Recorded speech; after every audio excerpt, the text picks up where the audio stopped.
Sridhar Vembu opinion లో ఆయన సొంత అభిప్రాయం 20s లోనే అంటే 21 to 30 లోపల మీరు పెళ్లి చేసుకుని పిల్లలు కూడా కనండి అంటున్నాడు. So that is one version. ఆయన కాదు చాలా మందికి ఒపీనియన్ ఉండొచ్చు, తప్పేమీ లేదు.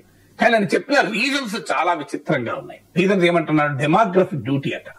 అంటే మనుషులకు వేరే లక్ష్యం ఏమి లేదు, పిల్లలు కనుక తప్పాలి, వేరే బాధ్యతలు ఏమి ఉండవు మనుషులకు. మనుషులు ఎవరంటే పిల్లలు కానీ యంత్రాలు అని. తర్వాత ఏమంటున్నాడు, డ్యూటీ టు యువర్ యాన్సిస్టర్స్ అంటున్నాడు. అంటే వంశాన్ని అభివృద్ధి చేయడం. ఎంత కాలం చెల్లిన ఆలోచనలో ఆలోచించండి. వంశాన్ని అభివృద్ధి చేయడం కొరకు, జనాభాను పెంచడం కొరకు నువ్వు పిల్లలు కనాలి, ఇంకా వేరేది ఏం లేదు ప్రియారిటీ. సో పిల్లలు కనడానికి ప్రియారిటీ ఏంటి? శ్రీధర్ వెంబు ఏం చెప్తున్నాడు, పోనీ పెళ్లి మొదలు తీసుకొని 20s లో పిల్లలు కనండి, అంతకు ముందే సెటిల్ కండి, కష్టపడి చదువు పైకి రండి అని చెప్తే ఓకే.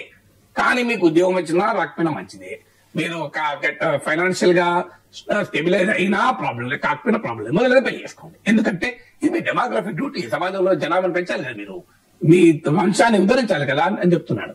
ఒక ఆధునిక టెక్ CEO ఇంత పాతకాల భావాలతో ఉంటే ఎట్లా? ఆశ్చర్యంగా ఉంది.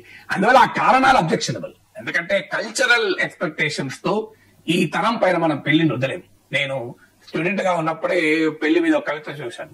పెళ్లి పెద్ద మనుషుల పురోద్బలం కారాదు, బంధు పరివారాల కుట్ర కారాదు, సమాజం వేసే శిక్ష కారాదు, పరిణతి చెందిన సహజీవనం కావాలి. సహజీవనం అంటే వేరే మీనింగ్ కాదు ఇక్కడ. వివాహం తర్వాత సహజీవనం అని చెప్పేది. పెళ్లి ఒక పర్సనల్ చాయిస్, అటానమీ. నువ్వు పిల్లలకు ఆటానమీ కూడా లేకుండా చేస్తా అంటే ఎట్లా? సో పిల్లలు ఇవాళ ఎందుకు పెళ్లి? కల్చరల్ ఎక్స్పెక్టేషన్స్ తో పెళ్లి చేసుకోవాలన్నది కరెక్ట్ కాదు. ఎస్, హెల్తీగా మంచిదా, ఇప్పుడు ఆ ఆర్గ్యుమెంట్ కూడా ఉంది. ఎర్లీగా వచ్చే పిల్లల కంటే ఇప్పుడు ఈ సమస్యలు, ఇన్ఫర్టిలిటీ, ఇలాంటి సమస్యలు కూడా పెరుగుతున్నాయి రోజు రోజుకు. అందువల్ల కొంతమంది ఎర్లీయెస్ట్ పిల్లల కన్నా గురించి చెప్తూ ఉంటారు, తప్పేం లేదు, అదొక ఆర్గ్యుమెంట్. అలాగే ఎర్లీగా పెళ్లి చేసుకుని ఎర్లీగా పిల్లల కంటే నీవు రిటైర్ అయ్యే లోపలే మొత్తం సెటిల్ అవుతారు. సో అదొక అడ్వాంటేజ్. పిల్లలకి అంటావు వాళ్ళకు మంచి చదువుకోగలిగే సామర్థ్యం నీకు ఉండాలి కదా. పిల్లలకి అనడమే కాదు. ఇప్పుడు శ్రీధర్ వెంబు గారికి ప్రశ్న ఏంటంటే, అయ్యా పిల్లలకి అంటాం, ఆ పిల్లలకి మంచి ఫుడ్, మంచి ఆట బొమ్మలు, ఏమైనా మంచి ఎన్విరాన్మెంట్, మంచి చదువు ఇవ్వగలగాలి కదా.